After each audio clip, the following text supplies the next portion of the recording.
Alibaba não, né, velho? É Alibaba, é Alibaba. É Alibaba. É verdade. É a chinesa, cara. Se Ela é você uma. chamar assim, eu vou chamar aquela aqui pra fazer a propaganda deles, pô.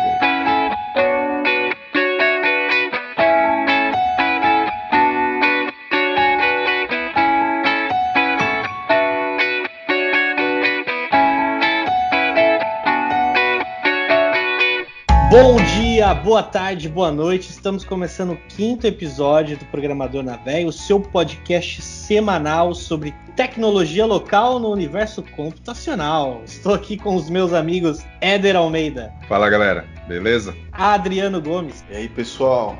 Mais uma semana, estamos vivos. É isso aí, Adriano. Começando mais uma semana. Estamos de volta para esse episódio. Hoje a gente vai falar, como vocês já viram por aí, computação em nuvem e da evolução que a gente teve como desenvolvedor, como programador, como foi o impacto dessa nova ordem mundial em nossas carreiras, e já deixar a dica para vocês irem estudando esse assunto, que cada vez mais cloud computing ou computação em nuvem vai estar aí nos trendings de tecnologia.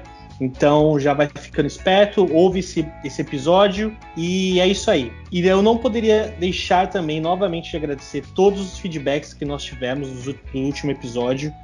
A cada episódio que a gente está fazendo, a gente tem melhorado. E a gente também lançou um pouquinho mais tarde semana passada, por conta de alguns probleminhas técnicos. A gente já está contornando isso. E só lembrando que para ajudar a gente a contornar melhor ainda esses percalços das nossas vidas, a gente está com uma campanha no Padrim. Para acessar é só digitar padrim.com.br/Programador na Véia. Semana passada o link não estava disponível, mas essa semana daqui a pouco já vai estar disponível para você poder acessar, olhar lá as recompensas e ver o que faz mais interessante para você. Vamos para o programa, galerinha? Bora lá, vamos aí. Bora.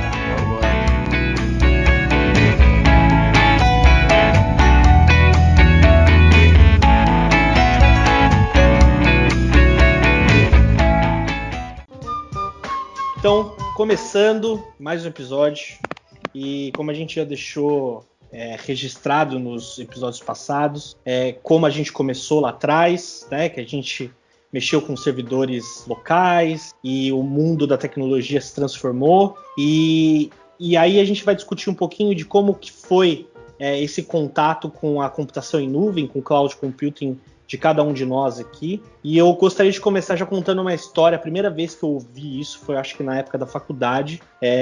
Eu estava ali pelos corredores da faculdade, tinha alguns professores que estavam trabalhando, não sei se vocês se lembram daquele projeto Genoma, que eles estavam há muito tempo atrás tentando sequenciar, né, fazer a sequência de DNA. Aquele projeto precisava de muito processamento, e foi uma das primeiras vezes que eu comecei a ouvir processamento distribuído, e aí começou a se falar de processamento em nuvem.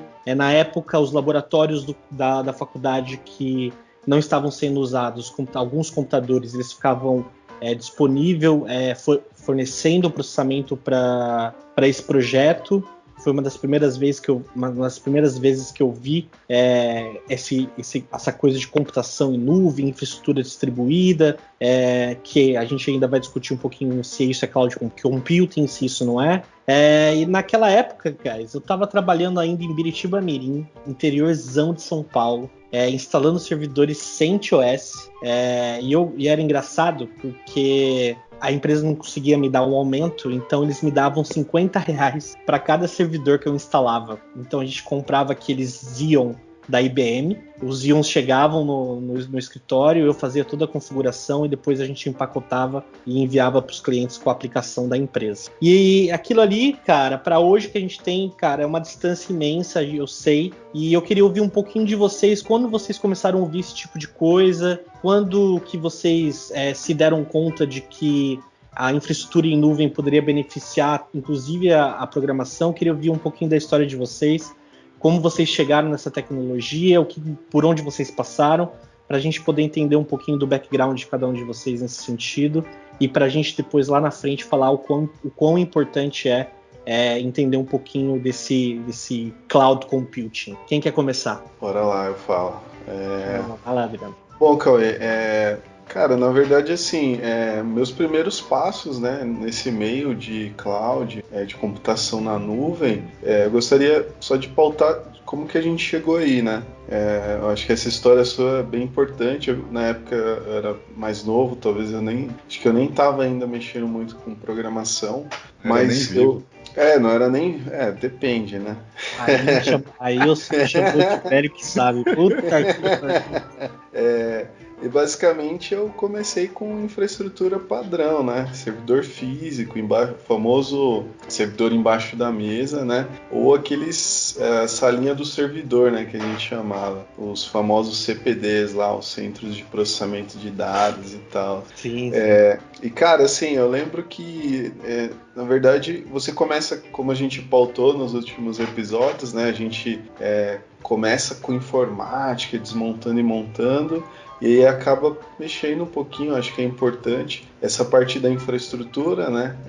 Mas como ela é hoje, cara, a gente basicamente entrava nessa linha do servidor e quase morria de frio, né? De hipotermia, porque era muito frio por conta que não podia esquentar os servidores. E é bem engraçado porque isso me fez lembrar na hora, quando a gente escolheu essa pauta, quando eu tinha que chegar cedo, em um dos trabalhos que eu tive, né?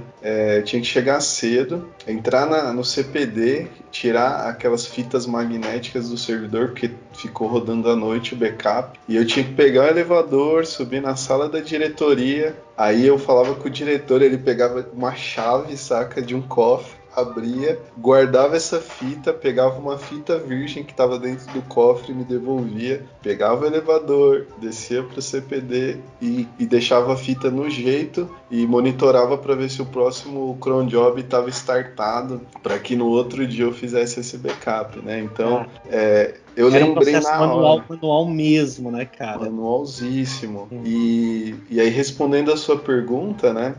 Quando eu comecei a mexer com isso, cara. Em 2017, acho que teve uma viravolta bem interessante no mercado, né? Porque as empresas começaram a utilizar mais cloud. E em 2017 eu tive um contato inicial com esse ambiente por uma passagem que eu tive na Universidade de Cruzeiro do Sul, né? E eles estavam migrando da antiga stack lá de JCF, Java 6, 7 para Spring Boot, né, com microserviços e migrando tudo para nuvem. E eu vim de banco, cara, e nessa época a gente mexia muito com integração com mainframe, os servidores de aplicação, não as máquinas, né, os sistemas, os softwares, era JBoss, WebSphere, WebLogic. E em 2017 que eu comecei a entender um pouco mais sobre cloud, porque o cloud, na verdade, eu vejo que ele fez a gente mudar como que as empresas de software, de framework, de linguagem de programação iriam se comportar, né? Então teve uma mudança muito drástica em como que as empresas criavam essas soluções de frameworks para desenvolver software. E tem um caso bem interessante, porque nessa transição de 2014 para 2017, eu quase abandonei a área de programação, cara. Eu tava bem desmotivado, assim. Tava bem desmotivado. Porque, na verdade, naquela época a gente fazia tudo, né? A gente desenvolvia front, back, query do banco, a gente tinha que instalar o JBoss, a gente tinha que mexer com segurança de rede, a gente era o full stack. Cara, é a palavra do full stack do full stack, né, cara? Era bizarro, né, cara? Bizarro. E aí eu desmotivei, assim, total. Falei, cara, vou vender coco na praia. Que se foda.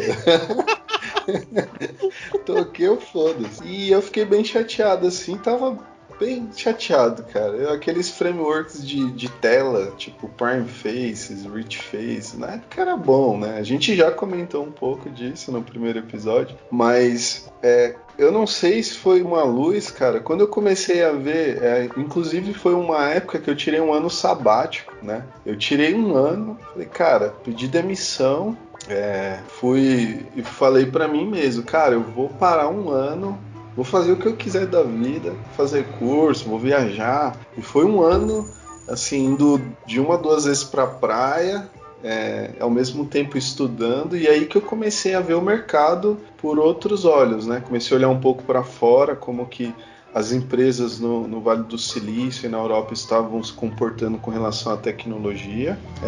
E aí eu comecei a procurar empresas no Brasil que estavam usando as mesmas tecnologias, porque eu falei, cara, se eu for para essa área, se eu parar de ser um full stack dessas tranqueiradas aqui, né, não falando mal, mas realmente era bem ruim desenvolver, não era gostoso, e eu comecei a olhar e falar, opa, peraí, tem Docker agora, tem microserviços usando REST, então eu posso ser um desenvolvedor back-end, ou posso ser um front-ender, ou eu posso ir para a área mobile ou do embarcado, e foi aí que eu tive o primeiro contato, que eu comecei a entender o porquê que o cloud tinha movimentado o mercado de tal jeito que, vou até dar como exemplo o Spring, por exemplo, que você conseguir subir um back-end e testar o back-end sem precisar subir a tela junto, como a gente tinha no JSF, para mim foi um marco. Então, o cloud trouxe essa mudança para a área de desenvolvimento de software, arquitetura de software, e graças a Deus me fez voltar para o mercado. Aí eu retomei, né, a vida como programador, mas foquei muito, estudei muito a questão de integrações entre sistemas, SOA e REST, né? E aí eu mirei nessa área e fui procurar emprego de volta, cara. E aí que eu voltei pro mercado e passei na Cruzeiro do Sul, e foi bem interessante. Caramba, que anos... Cara, eu acho que, assim, tirando o Éder, eu não sei, mas eu também tirei um ano sabático, um pouquinho antes de você. Foi em 2012. E eu ainda tava trabalhando nessa empresa que eu falei, que a gente instalava os servidores CentOS. E tá até abrindo um parênteses bem bizarro agora.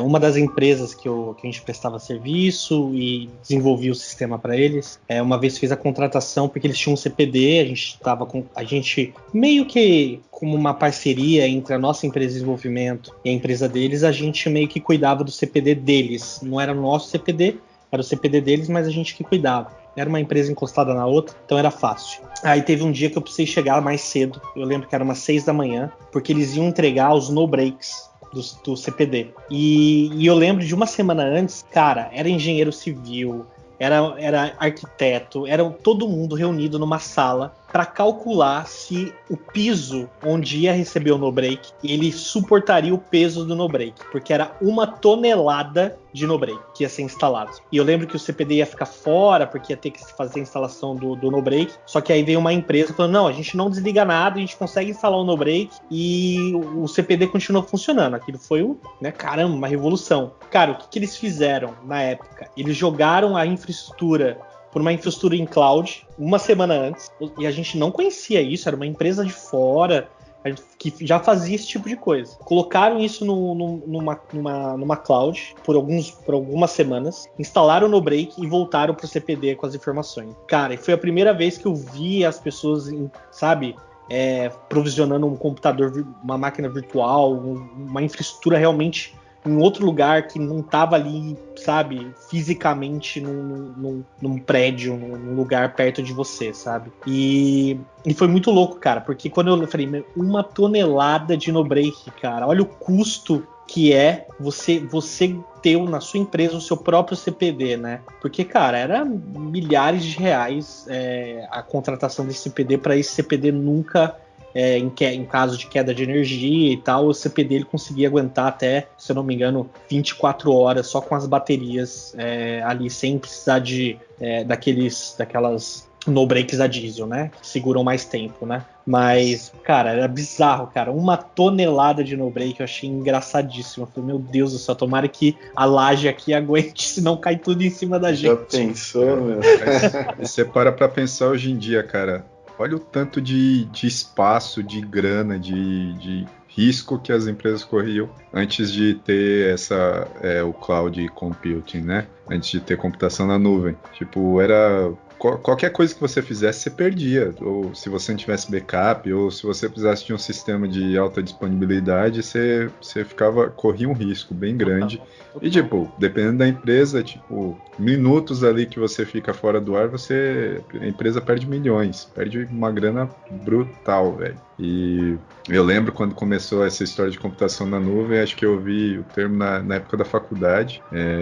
Um professor comentou até, né, ele fez fez uma declaração na época que ele só ia confiar em computação na nuvem quando os bancos começassem a utilizar, porque os caras tinham aquela desconfiança enorme de como é que eu vou deixar meus dados na mão do Google, na mão da Amazon, seja quem for. Como é que eu vou deixar meus dados, todo meu a minha lógica de negócio na mão de um terceiro? Então o pessoal tinha muito medo disso. Não, rolava uma desconfiança mesmo do funcionamento, da onde os dados iam ficar hospedados. Sim. Quem ia ter acesso àqueles dados. É engraçado a gente discutir isso hoje, né? A gente sabe que é uma coisa completamente maluca da gente estar discutindo isso hoje.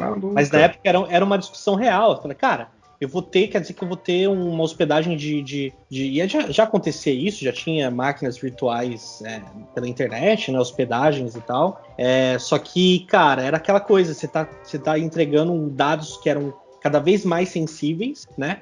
Para essas empresas e que você não sabia quem que estava ali do outro lado, sabe? Porque sempre as outras soluções eram soluções menores, que você talvez conhecesse até o dono, Sim. né? Até coisas pequenas mesmo. Engraçado isso, entregar os dados. Muito esse medo. Aí hoje a gente vê com a computação na nuvem, o quanto que a gente economiza, que as empresas podem economizar em infraestrutura e espaço. Não precisa ter um espaço igual vocês comentaram, a gente tinha antigamente, com várias máquinas ali, várias lâminas para você ir lá, e cada vez você precisava aumentar a sua infraestrutura, você precisava ir lá fisicamente e reestruturar o seu CPD.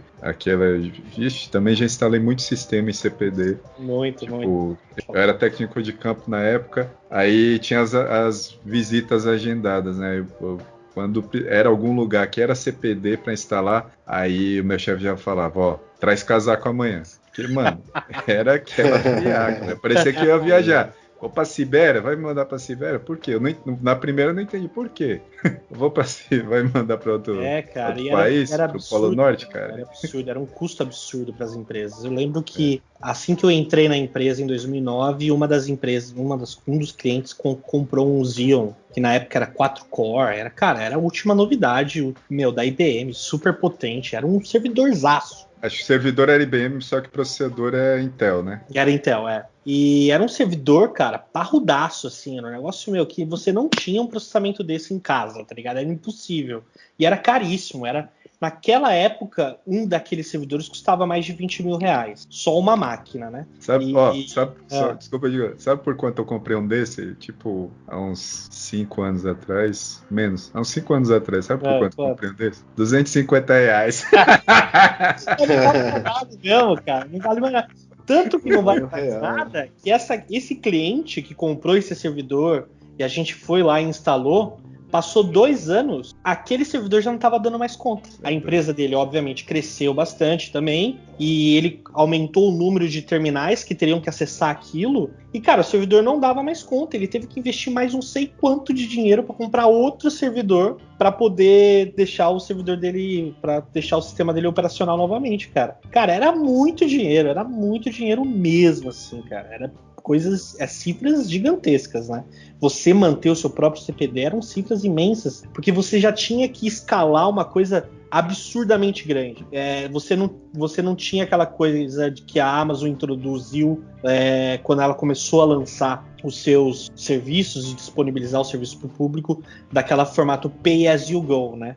Pague conforme você utilize, né? Então isso foi, cara, uma revolução no mundo da computação em nuvem, né, cara? Eu vejo assim, com a computação em nuvem, vocês com certeza já trabalharam em empresas que tinham mainframes Trabalha até hoje. Exatamente, eu também. E o custo que tem para você paga por uma estrutura dessas é muito mais caro do que você ter toda uma infraestrutura na nuvem para onde você consiga ter.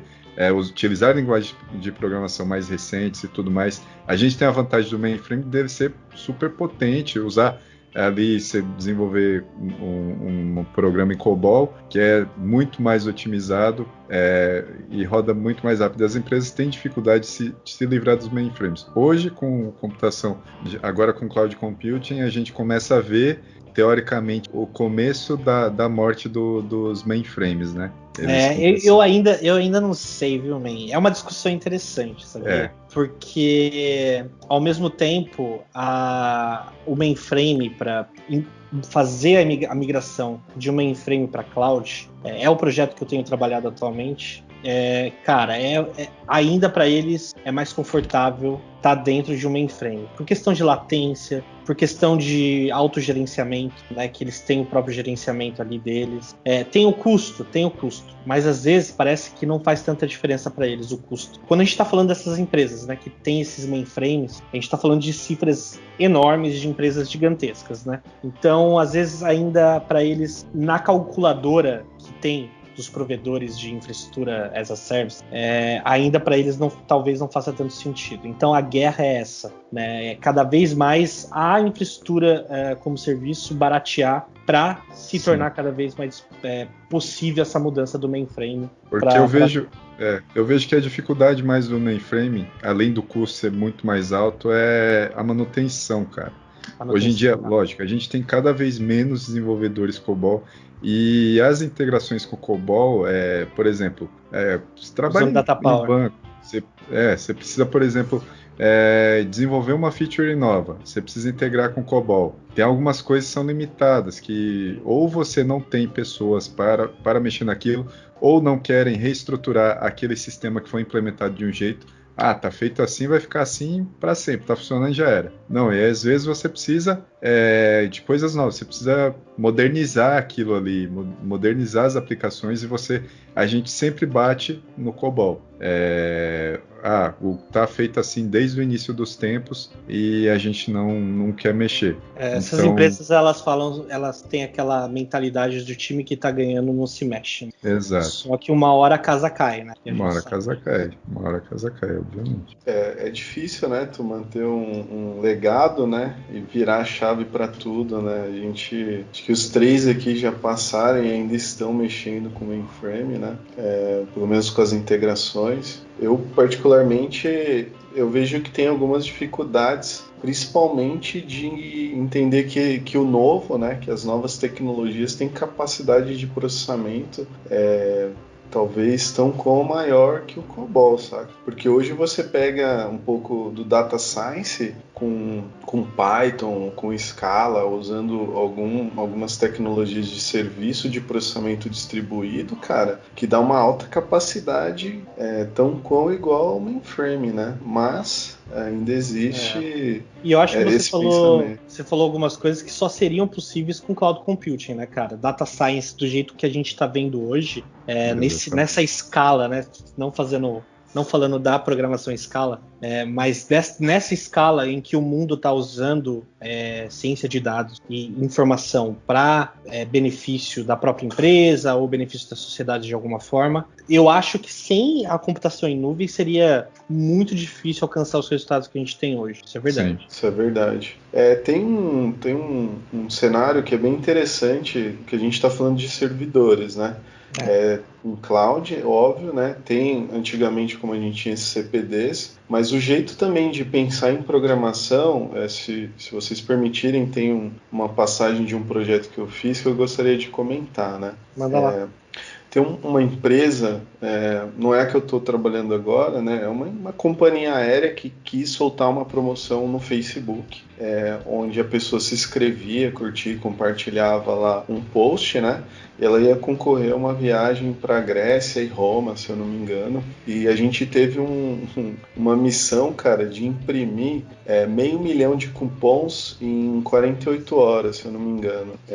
Então a gente ia receber essa informação do hot site, onde as pessoas se cadastrariam, né? No post lá eles tinham que curtir, compartilhar, e tinha um link que eles se cadastravam para realmente efetivar esse sorteio. E esse sorteio foi auditado pela Caixa Econômica, né? Como todos os sorteios, bonitinho, certinho, dentro da lei. E a gente recebia esses dados em lote, assim, vinha vinha as informações da nuvem, né, de um processamento gigante lá, jogava num banco de dados de transição, um data lake, onde a gente buscaria esse dado, e a gente se viu assim, acostumado a mexer com cloud, falou, cara, a gente pode processar em cloud, mas eu preciso plugar uma impressora para imprimir o cupom, então eu não vou conseguir plugar essa impressora num computador na nuvem, ou eu consigo, não, mas aí a gente vai depender muito da internet. E o que a gente acabou fazendo? A gente alugou um cowork e jogou 20 notebooks assim, em cada mesa. Em cada notebook a gente plugou de 3 a 5 impressoras térmicas, manja. Não é a melhor solução, óbvio, mas a gente tinha um prazo muito curto. E aí eu acabei fazendo um servidorzinho local. Ah, que engraçado, cara, isso foi muito massa. Eu fiz um servidor local e esse servidor, que era um dos 20, ele mandava requisições para os outros 19 imprimirem, né? Cada um com as suas 3 impressoras, por exemplo. E chegou uma hora que a gente fazendo cálculo ali, cara, se ia dar tempo de imprimir os 500.000 em 48 horas. E tipo, não tem aquele seriado do 24 horas? Foi tipo isso, saca? O relógio rodando, cara, a gente com um timer, suando.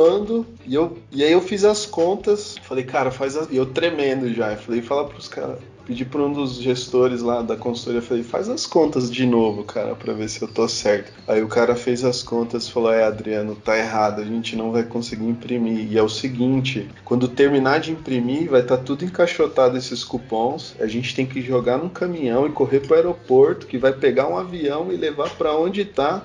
E aí ia ter uma famosa lá que faria o sorteio ao vivo numa live no Facebook. E eu, cara, e agora, Jesus? Aí eu pensei, falei, cara, me deixa em paz. Saí assim, fui andar na rua, cara.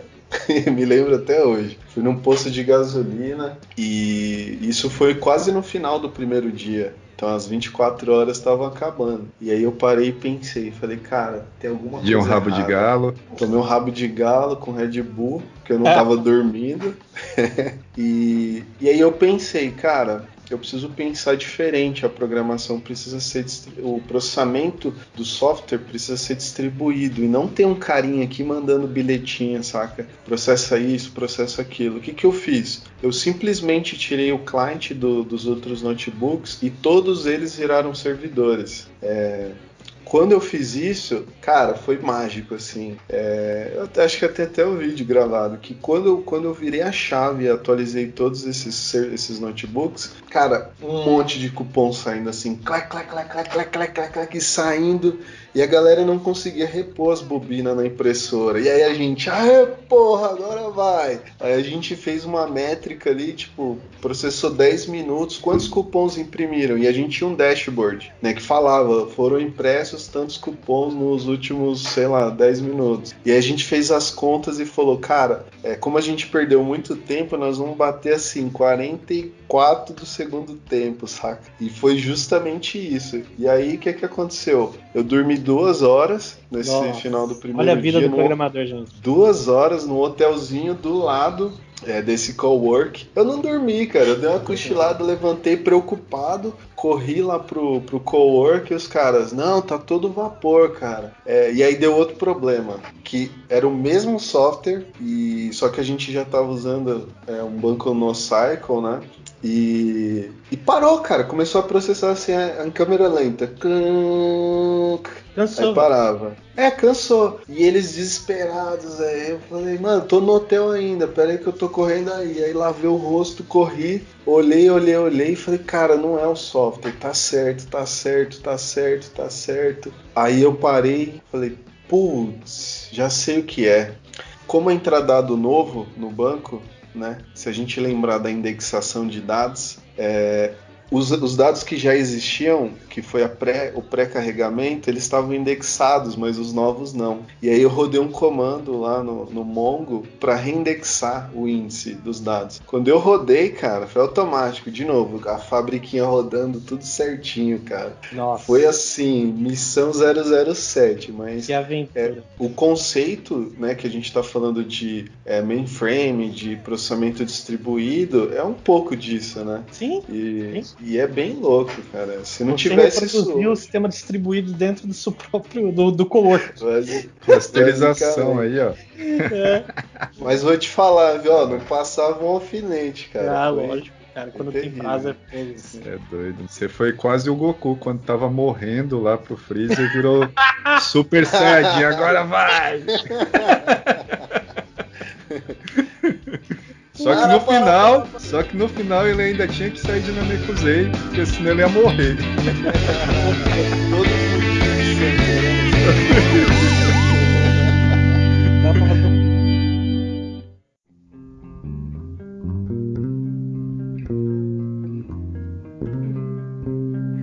Queria retomar uma coisa que eu acho é bem importante frisar, porque a curva de aprendizado para você aprender algumas coisas de cloud e tal, tá muito intrínseco também aprender um pouco de rede de computador e entender como é que funciona esse tipo de coisa e aprender o que cada recurso daqueles que cada provedor de cloud oferece, né? Eu vou contar essa história porque essa história é meio bizarra. Teve uma época nos idos aí de uns anos atrás, eu tava fazendo uma integração com um banco de dados de um hospital grande de Salvador, um dos maiores hospitais de Salvador. E, cara, era um Oracle, né? Então, imagina, cara, um banco de dados do início, do começo da história digital daquele banco. E a gente tinha que fazer um processamento de toda essa história para trazer para uma plataforma nova que a gente estava criando para entregar dados melhor processados, né? Dados mais, vamos dizer assim, com uma visualização um pouco mais direta, mais rápida. A gente estava querendo implementar um sistema de processamento um pouquinho melhor ali no processamento de cirurgias eletivas do hospital. E na época a gente ganhou acesso ao banco de dados desse hospital, que era dentro do próprio hospital, né, no CPD do hospital, e a gente tinha a missão de pegar esse backup, trazer para o nosso lado e rodar o nosso processamento. E na época a gente não sabia, porque a quantidade de dados era tanta, e a gente não sabia qual recurso da provedora de cloud que a gente estava usando que a gente poderia usar para isso. E na época a única coisa que veio na minha cabeça de processamento rápido era um servidor de cache, um Redis cache. Então o que eu fiz? Eu subi um servidor de Redis na provedora de cloud e falei, vou trazer os dados todos para esse Redis e ali naquele Redis eu vou processar tudo que eu preciso. E foi o que eu comecei a fazer. Pegava os dados em batches, trazia para dentro do Redis e começava a processar. E eu deixei acho que umas 2 semanas o Redis processando esses dados. Cara, era muito dado, era muita informação. E nisso eu ia colocando esses dados num outro banco de dados relacional que a gente estava criando num RDS da própria Amazon. Na época a gente estava usando a Amazon, a AWS. E beleza. E cara, era uma das primeiras vezes que eu estava tendo realmente acesso à plataforma da Amazon, a AWS, e não conhecia bem as ferramentas. Cara, só sei que chegou no fim do mês, chegou a fatura do AWS e, cara, eu quase matei o meu chefe, porque tava lá o cartão de crédito dele, ele me ligou, ele falou, Cauê, desliga agora o negócio que você tá deixando ligado lá, porque não faz, cara, chegou $2.500 pra eu pagar aqui, eu não sei como é que eu vou pagar, cara, eu nem sabia que eu tinha esse limite no cartão. Que da hora, velho, quem nunca? E aí, cara, eu falei, meu Deus, cara, o que eu fiz, não sabia que era tão caro. E, cara, eu não sabia mesmo. Pra mim, eu tentei usar alguma coisa que seria mais rápido, pra gente conseguir trazer valor mais rápido pra gente, só que eu não mensurei e não calculei o preço que seria aquilo no final. Cara, só sei que, cara, eu fiz isso e assim, ainda bem que ele foi gente boa comigo, ele falou, Cauê, vai lá, desliga, e a gente não usa mais esse Redis tão cedo. Foi bom trabalhar com você. Ele poderia ter falado. Até a próxima. Você resolveu o problema, mano. Mas eu resolvi o problema. Mas, cara, eu lembro que foi absurdamente caro. Ele quase me lembrou aquele tripé. Tempo, dinheiro e... Qual que era o outro? Tempo, dinheiro e qualidade. Tempo, dinheiro e qualidade. Você só pode escolher 2. Você quer com qualidade e com tempo rápido, então vai ser caro. O que sobrar é o que vai estourar. Ah, você quer com qualidade, mas quer barato, então vai levar tempo. É assim. Ou você quer rápido, e qualidade. Então vai demorar. É isso, rápido. É o tripézinho maroto que a gente sempre usa. E os caras querem tudo. Ah, eu quero rápido, com qualidade e barato. Não existe, velho. Não tem milagre. Então eu acho que fica um pouco dessa dica aí, né? Se você escolher e for para uma empresa que está trabalhando com algum tipo de provedor, saiba qual é aquele provedor de cloud que aquela empresa está trabalhando, para você poder saber quais são os recursos que ali tem disponível. E também, agora começa a fazer parte, e bastante parte da vida do programador, é saber o custo que aquilo está envolvido para as empresas. Então, você escolher que aquilo precisa ser processado rápido, que você precisa de alguma coisa que vá despender de mais tecnologia, vai ser caro, né? Então, você tem que saber também na hora de você escolher essas tecnologias, porque você vai depender daquilo que você vai escrever no seu código. Então, por exemplo, todo aquele back-end que eu tinha desenvolvido, que faria o processamento, estava conectando no Redis e estava fazendo processamento Redis. Eu poderia ter usado uma outra coisa, um DynamoDB, alguma outra coisa que fosse mais barata, mas que não tivesse o poder de processamento de um servidor cache da vida. Mas demoraria um pouco mais para fazer esse processamento, né? Mas, cara, foi um perrengue, assim. Aí a gente desligou, a gente converteu tudo pro DynamoDB e ficou tudo certo. E o próximo mês a conta já baixou bastante. Mas, cara, que susto que a gente tomou e que eu tomei. Fiquei assim, cara, tipo, enquanto ele não me respondia o que ia acontecer com aquele custo, eu falei, ele vai jogar esse custo pra mim, porque não tem outra explicação. Mas não, acabou que ele acabou subindo o custo e eu prometi não fazer mais essas cagadas ali no ambiente, né? Então, tem aquela coisa, né? O desenvolvedor também tem que tomar cuidado naquele ambiente que ele está trabalhando. Eu era basicamente eu mais um desenvolvedor, eu que entendi um pouquinho mais e olha que eu entendi um pouquinho mais do que o outro que estava trabalhando comigo. E mesmo assim a gente acabou acontecendo isso, né? Então tem que tomar muito cuidado quando a gente está trabalhando com esses provedores também, porque, cara, quando a gente vai ver a conta no final do mês, a gente pode, por alguma escolha errada de tecnologia, a gente pode acabar se ferrando também. Eu acho que esse é o problema das empresas. Por exemplo, nesse seu cenário, os caras... Você era um entusiasta ali na Amazon. Tipo, a empresa poderia ter contratado alguém especialista nisso para dar as diretrizes. Tipo, é muito fácil você jogar isso nas costas do desenvolvedor e depois dar merda, querer ferrar o cara. Eu acho isso errado. Sim. Acho que, por exemplo, você tá lá, você tá aprendendo, cara. Você tá ali fuçando e tal. E, bom, você arrumou a solução.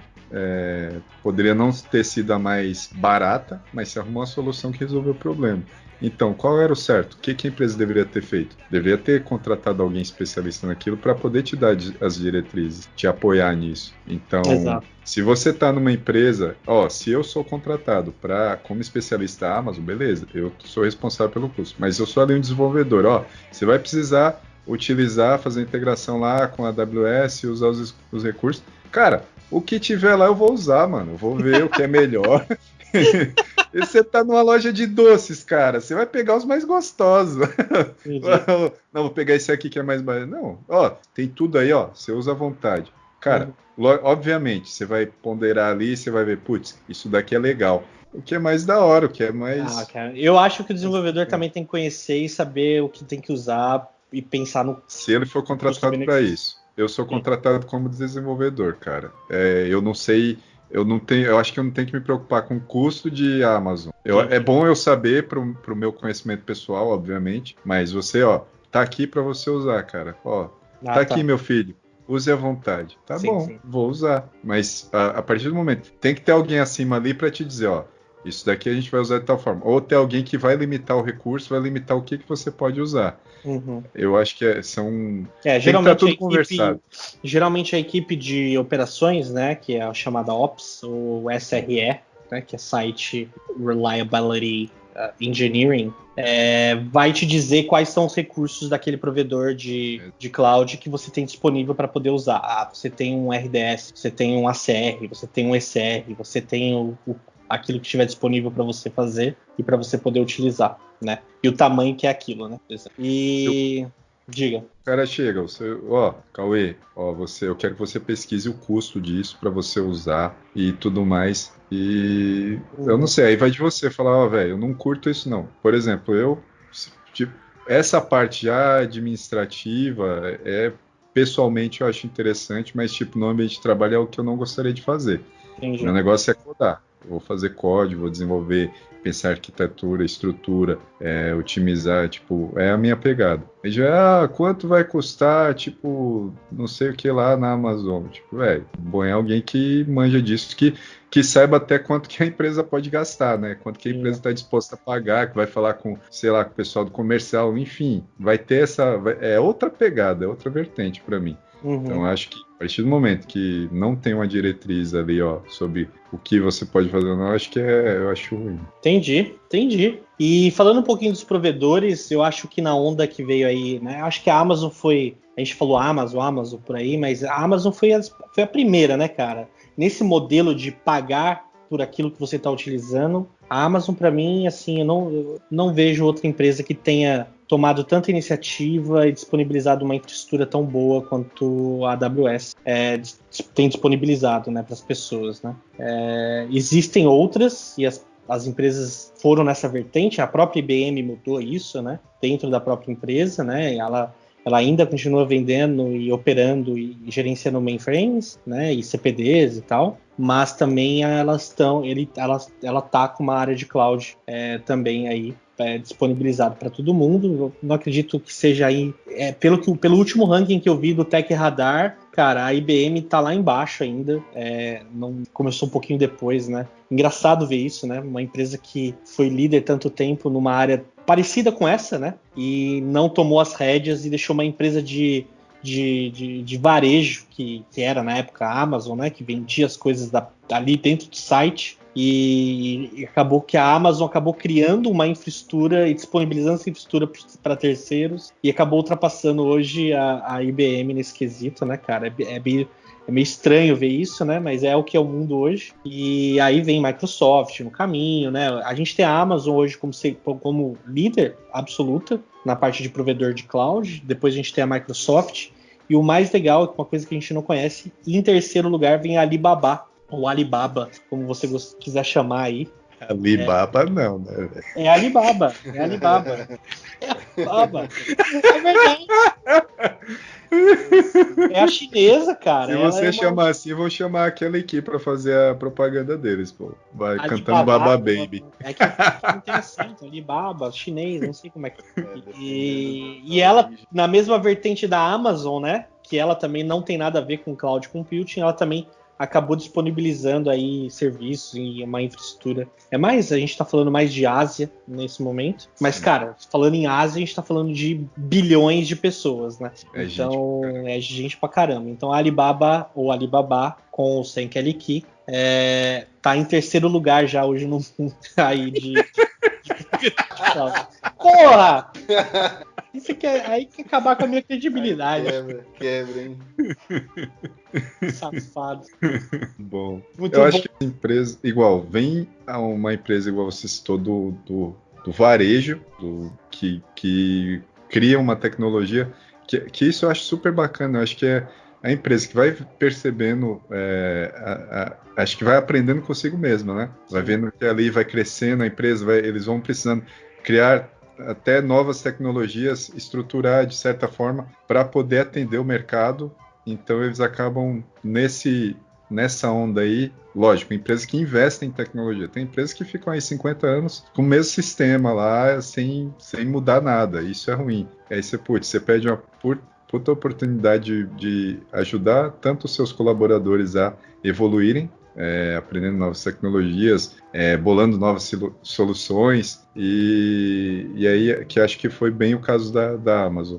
Aí você pega outras empresas que meio que estão ali numa zona de conforto, porque elas estão numa fatia do mercado, igual a IBM. Você pensa em mainframe hoje, igual a gente citou anteriormente, você pensa em mainframe, é IBM. As empresas, pelo menos no Brasil, eu não sei aqui, contratam a IBM para poder disponibilizar esse tipo de serviço para elas, ou gerente, que é isso. Vocês falaram, o Éder, quando a gente fala de IBM, cara, eu acho que, pegando até a história da própria IBM, eles focam muito no ambiente corporativo, de grandes empresas, né? Eu acho que, por exemplo, o Google com o GCP, né, cloud computer deles lá e a Amazon focaram muito mais no público final, né, o microempreendedor que precisa ter um sistema, uma empresa de médio porte, que não precisa ter um parque de máquinas, por exemplo, 100% alocada para aquela empresa, né? E como vocês falaram,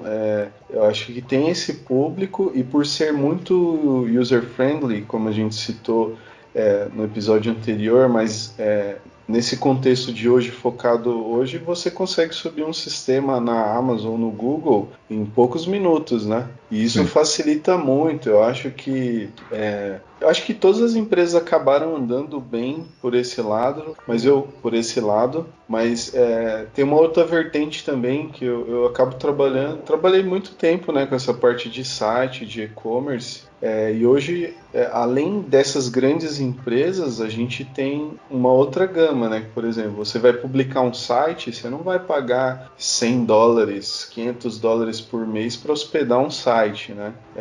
Também tem aquele público mais microempresário mesmo, um cara bem pequenininho que quer pagar, sei lá, R$6,90, R$9,90 por mês, e acaba sendo um cloud também, é um pedacinho de um servidor. E talvez essas empresas querem atingir mais essas pessoas com blogs, né? E faz super sentido para mim hoje o cloud.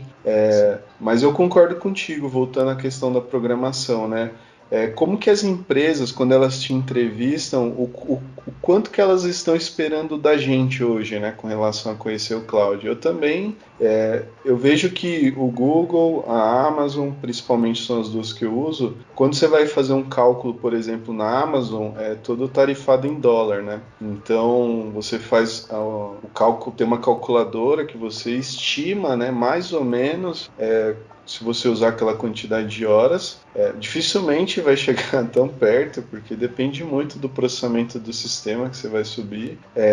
O Google eu sei que acho que já tem uns anos, né? Em 2017 eu subi um aplicativo lá e eles tinham acabado de virar uma conta no Brasil já em real. Então variava muito pouco com relação ao câmbio, né? E na época me ajudou muito, porque como eu não estava sujeito à conversão em dólar, eu pagava muito mais barato. E na época, eu não sei hoje se a Amazon já tem essa vertente de ter a conta em real, porque isso ajuda, né? Imagina, você tem uma empresa pequenininha, coloca um software em cloud e você não sabe se vai vir, que nem o Cauê falou, se vai vir R$100 ou 5 mil, e às vezes o cara fatura R$2.000 por mês, não faz nem sentido ele gastar tanto assim, mas o que me preocupa muito é os currículos hoje, as vagas, né? O cara que é um desenvolvedor que saiba quase que tudo de todos os clouds, e não é bem assim, né? A própria stack da AWS é diferente da do Google, a nomenclatura. É parecido o conceito, né? O Cauê talvez tenha mais vivência em mexer, eu conheço um pouco, né? Eu consigo operar alguns serviços, mas isso acaba... Eu vejo que as pessoas... Um amigo mesmo, eu acabei de indicar ele para uma vaga, e a galera tá pegando bem pesado com relação a essa questão do quanto o desenvolvedor precisa conhecer de AWS para o cara ser aprovado ou não. Eu sei que a gente tem que estudar, mas a empresa que decidiu usar a AWS, né? E às vezes o cara manja Google, e aí não contrata o cara por uma escolha da empresa. Então, realmente é um paradigma, né? É difícil, cara, porque... O que acaba acontecendo nas empresas hoje, né? As empresas, elas ficam com medo de estar com o chamado lock-in vendor, que é basicamente você ficar preso a um provedor, né? De infraestrutura de cloud, de rede e tal. Então, estão existindo na internet muitas ferramentas que conseguem transformar toda a sua infraestrutura agnóstica, independente do provedor. Então, você consegue criar a sua infraestrutura em arquivos, que você guarda isso no repositório. Eles estão chamando isso um pouco chamado de GitOps. Então é bem importante, se você está por aí, está pensando em estudar, ir para essa área de infraestrutura e quer ainda continuar sendo desenvolvedor, existe esse novo padrão no mercado que chama GitOps, que é exatamente você escrever toda a sua infraestrutura como código, e independente do vendor, né, que eles falam, independente do provedor que você estiver trabalhando, seja ele Amazon, seja ele Microsoft Azure, seja ele Google Cloud, IBM Bluemix. Independente de onde você estiver, aquelas ferramentas, elas vão deixar a sua infraestrutura agnóstica. Obviamente que a proposta é interessante, a execução é um pouco mais complexa. Por quê? Cada provedor, eles trabalham com uma forma diferente de se montar infraestrutura de network, de fazer VPCs, de fazer túnel, e de cada provedor vai trabalhar uma forma diferente de dar acesso às coisas diferentes. Então, às vezes, aqueles scripts eles não se tornam tão agnósticos, eles acabam tendo uma certa tendência por aquele provedor que você está trabalhando naquele momento. Mas a ideia, eu acho que isso é o mais bonito de tudo, é que realmente se torne bastante agnóstico no futuro próximo. Então, independente daquele provedor que você vai estar trabalhando, seja ele Amazon, seja ele Google, cara, aquele seu código que você escreveu, da sua infraestrutura, independente da empresa, para onde a empresa vai, aquilo vai funcionar. Só que é muito importante, quando você estiver escrevendo isso, que você entenda como funcionam os provedores de infraestrutura de rede. Então tem que estudar Terraform direitinho, que é uma das ferramentas que está oferecendo bastante esse tipo de serviço. Tem várias outras ferramentas pagas que você pode usar. E o Terraform é free, né? Mas tem empresas que você faz o seu script lá dentro, na plataforma deles, e eles podem colocar isso em qualquer lugar. O Terraform você pode fazer deploy simultâneo em provedores diferentes também. Então, cara, existe muita ferramenta indo por aí. Só que o problema da carreira da pessoa, de quem está indo para essa área, ou começar a trabalhar com GitOps, ou a empresa optou por mudar esse conceito dentro, cara, vai ter que se especializar em algum provedor. Não dá para saber todas, é impossível você saber tudo sobre tudo que uma Azure te oferece, tudo que uma AWS te oferece. A AWS lança feature a cada 15 dias, então é muito difícil. Tudo que uma IBM tem para oferecer é tanta ferramenta hoje em dia que fica difícil você realmente acabar conhecendo tudo ao mesmo tempo. E minha dica cara, é que você, todas essas ferramentas que a gente falou, tem aquele período gratuito para você usar. E tem outras que até tem um free tier. Eu acho que o Google tem 12 meses de gratuidade, dependendo daquilo que você for usar, e outras têm limite de uso daquilo que você for utilizar. Cara, aproveita o que tem de gratuidade e desenvolve uma coisa e coloca para funcionar nessa infraestrutura e vai investigar como é que funciona, entendeu? E eu acho que vai se especializando. Todas elas oferecem certificado de especialização, que, pelo menos eu olhando aqui para o mercado europeu, é uma coisa que é realmente exigido para quem está indo para essa área. Então tem que se especializar, nem que seja. E aí você vai ter que escolher. É uma decisão que você vai ter que escolher para a sua carreira. Se você quer investir numa tecnologia que a Microsoft está oferecendo, numa tecnologia que a Amazon está te oferecendo, na que a Google está te oferecendo, se especializa, vê qual é a fatia do mercado que cada uma está inserida e mergulha, cara. Vai de cabeça que vai dar super certo, entendeu? Só que assim, é bem difícil, é uma linha de aprendizado bem longa, não pode se frustrar logo de início, porque tem muita coisa para aprender mesmo. Mas, cara, é muito legal essa área, eu super recomendo. Quem tiver curiosidade, procura aí GitOps, é uma das próximas vertentes aí do futuro. E ainda a gente vai começar a conversar sobre o NoOps, mas isso é uma outra conversa. E é isso, cara, eu acho que tem que ficar mais ou menos com essa dica aí de procura aí GitOps, que você vai ver muita coisa legal. É muito cartão corporativo para estourar pela frente, né?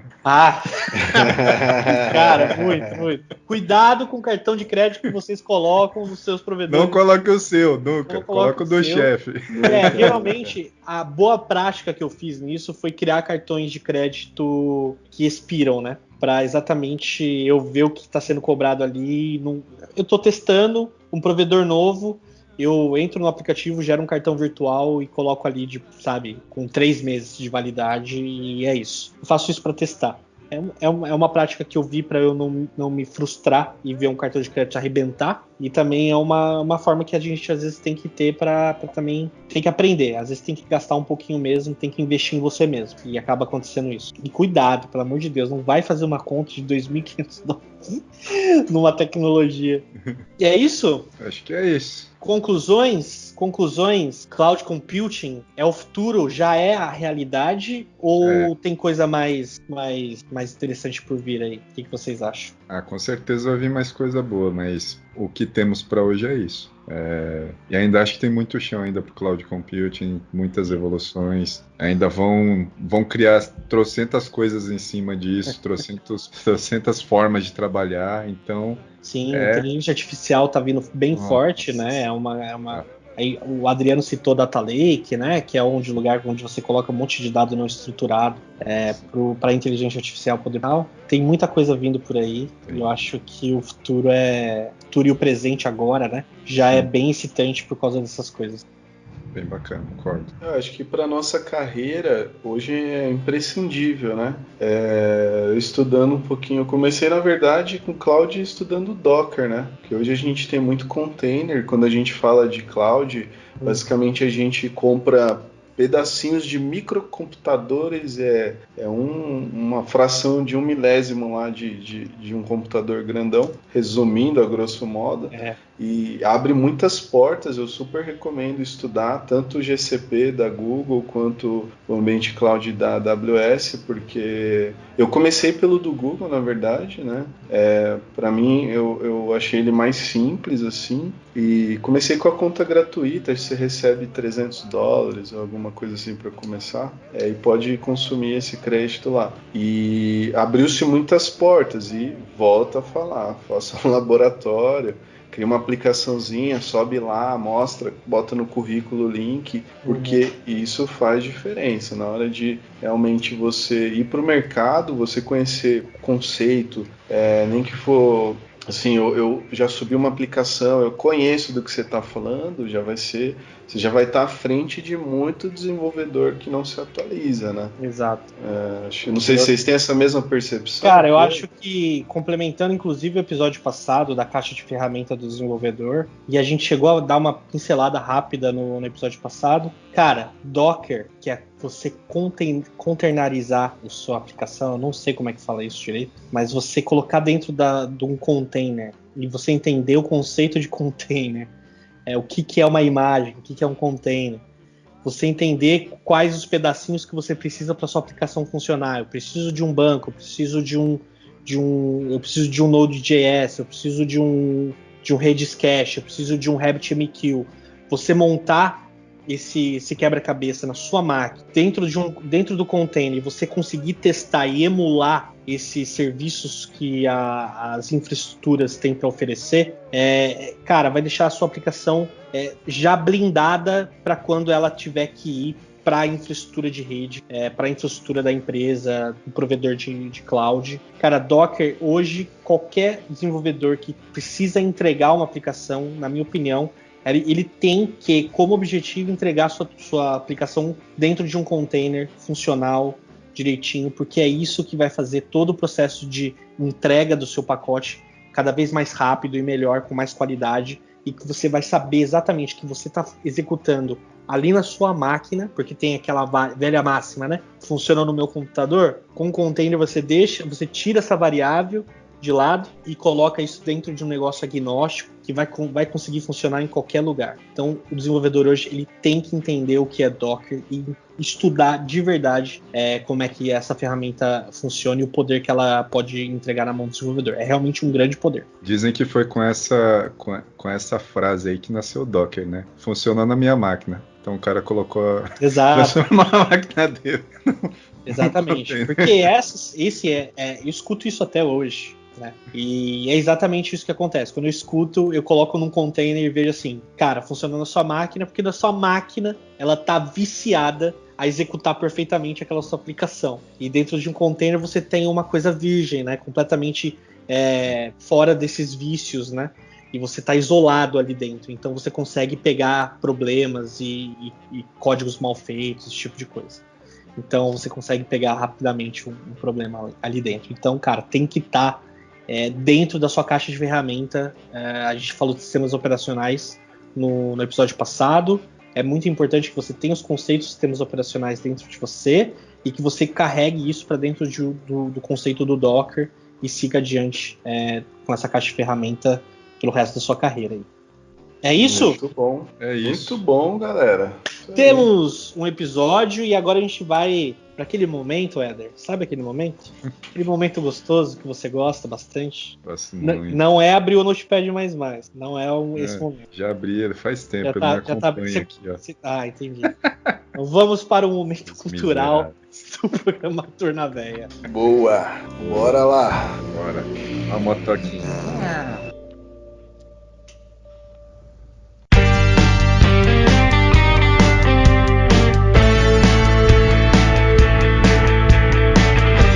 Vamos lá, quem quer começar? Eu vou deixar levantarem a mão e quem quiser começar pode começar. O Éder, vai lá, Éder. Eu preciso pensar pra fazer. Enquanto o Éder fala, o Adriano pensa e eu falo depois do Éder. Vai lá. Cara, minha dica cultural é um seriado que eu maratonei recentemente. É o Brave New World, que é baseado na obra do Aldous Huxley. Fala de um futuro... É um futuro... Não é apocalíptico. Um possível futuro distópico. Obrigado, Cauê. Onde as pessoas tomam drogas para suprimir seus sentimentos. E as relações entre as pessoas são coisas mais, digamos que, frias, porque você não sente, você tá imune a toda aquela carga de sentimento por conta dessas drogas que você toma. Então é legal para, assim, só para refletir que se você parar para pensar, é algo que não tá tão longe, né? Hoje em dia a gente tem coisas parecidas. Então, mas é basicamente isso. Eu gosto desse conceito do Admirável Mundo Novo. Tem filme, né, da década de 80, se eu não me engano. Tem um filme depois de 97, 96, não lembro. Um filme aí que não fez sucesso nenhum. A HBO resolveu fazer uma série que é o mundo de plástico, né? Aquele mundo de plástico, as interações são todas superficiais, é bem legal. Eu comecei a assistir, não terminei ainda, vou esperar para poder avalizar essa dica. Mas eu vou dar uma dica que eu também não terminei, eu não tô conseguindo terminar os seriados, essa semana foi complicada. Mas eu já tinha gostado muito da primeira temporada e dia 31 lançaram a segunda temporada, que é o Umbrella Academy, cara, que é um conceito de super-heróis, de pessoas com poderes especiais, é muito diferente daquilo que a gente está acostumado a ver, né? É um pouquinho na pegada daquele Watchmen, que eu gosto bastante também, mas daquele anti-herói e tal, mas assim, eles são humanos, são pessoas que foram criadas por uma única pessoa, com vários desvios de caráter, só que assim, dentro deles eles são pessoas boas, mas, cara, cheio de complicações, de conflitos familiares. E começou a segunda temporada, assisti os 2 primeiros episódios, cara, animal, tá espetacular, tá muito melhor os efeitos especiais que a primeira temporada. E quem tiver a chance, cara, a melhor coisa do Umbrella Academy vai no Spotify e ache a playlist da primeira temporada e a playlist da segunda temporada.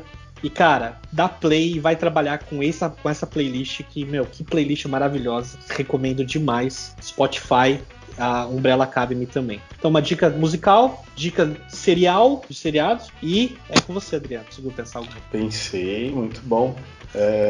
Eu sugeri pro Éder, provavelmente ele não assistiu, mas é um filme antigo já, né? Se chama Substitutos. Com o Bruce Willis, e basicamente é um pouquinho do que a gente está vivendo hoje, né?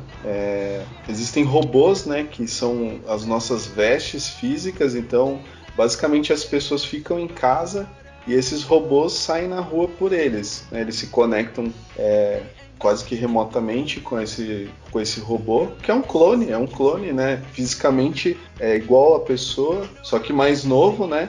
Ninguém se clona velho, e isso torna eles mais seguros. E, cara, é uma analogia muito próxima do que a gente tem hoje, só que os nossos substitutos hoje, quem são, né, nessa pandemia? São a galera do Uber, a galera do Rappi, né, aqui no Brasil, pelo menos.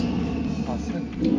Então, nossos substitutos hoje são essa galera do Uber, do Rappi, e é um filme de 2009, assim, já tem um tempo, né? Mas eu acho que vale a pena assistir, porque envolve toda essa questão de ficar em casa e faz sentido ou não. É bem legal, eu gostei bastante. Então fica como dica aí pra queimar um tempo aí, se vocês tiverem. Tá aí, é isso Muito aí. bom. Momento salve do programador na véia. Boa, novidade isso aí. Estreando esse quadro aqui no programa. mandar salve pro pessoal da FIAP lá, que fez pós-graduação comigo e com o Éder. Essa semana a gente teve umas discussões bem legais ali no grupo do WhatsApp, que ainda, né, depois de 5 anos, né, Éder? 5 anos. Depois de 5 anos ali ainda firme e forte, a galera ali unida, trocando informação sobre tecnologia, sobre vaga, sobre um monte de coisa. Um abração para todo mundo. Eu não vou falar o nome de todo mundo porque eu vou esquecer. Do nosso MBA. É verdade, já estava quase passando isso, é verdade. Quase. Mas isso mesmo, um abração para todo mundo lá. Abração, galera. Um abração também para as nossas famílias, né, que nos apoiam. Minha esposa, tá, se ela não deixasse, eu não estaria gravando esse programa. Obrigado por deixar eu gravar o programa, Priscila. Te amo muito. Meus filhos também estão ali fazendo zoada. Dia dos Pais amanhã, a gente tá Dia gravando dos Pais sábado, amanhã. Então, forte abraço para todos os pais e pro nosso paizão aqui do grupo também, né? Pro Éder, parabéns aí. Obrigado, galera. Pelos Dias dos Pais de amanhã. Tamo junto. E sim. Bom, mando um abraço também aí pro pessoal que tem acompanhado a gente, né? Principalmente. A família, a Lidiane, minha esposa, minha mãe também, que curte, compartilha aí. E um feliz Dia dos Pais a todos os pais, que seja um momento especial, acho que para todos, né? Dia dos Pais não é igual ao Dia das Mães, a gente sabe, né? Mas acho que os pais aí merecem também um almoço e uma massagenzinha aí para agradecer esse dia importante. É isso aí. Com esse recado a gente vai finalizando mais um programa. É isso aí, pessoal. Até semana que vem. Obrigado, galera. Até mais. Valeu, pessoal. Falou. Fui. Aê, galera!